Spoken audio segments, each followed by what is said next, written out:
He once commanded a criminal empire worth an estimated $14 billion.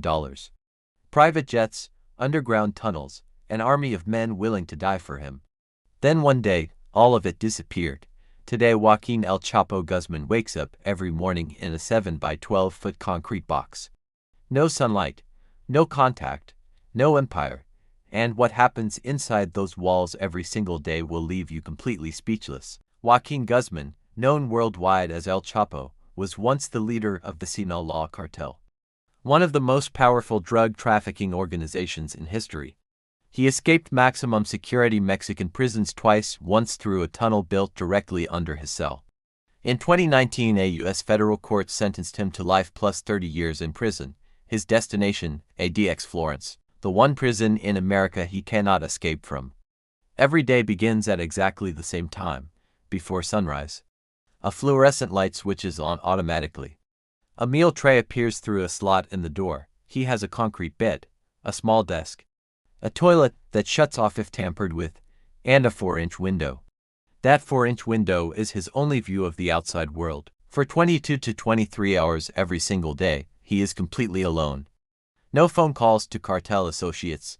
Every piece of mail he sends or receives is read and monitored by federal agents. He has access to a small television, but the channels are restricted and controlled. His only physical activity happens in a slightly larger concrete room, alone, for 1 hour per day. 1 hour, that is all. Because of who El Chapo is, his restrictions go beyond standard ADX rules.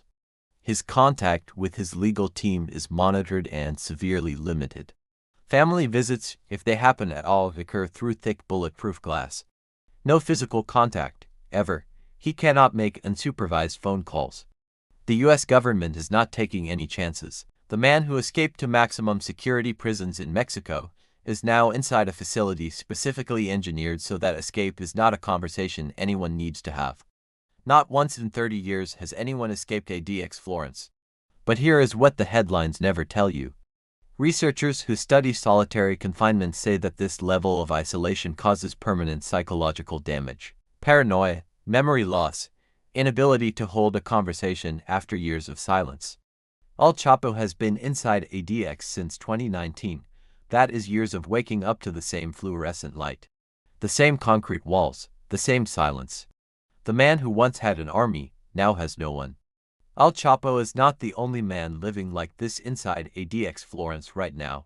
There are over 300 others, each one alone, each one in silence. The empire is gone. What remains is just a man and 4 concrete walls. Follow for more stories they don't want you to know.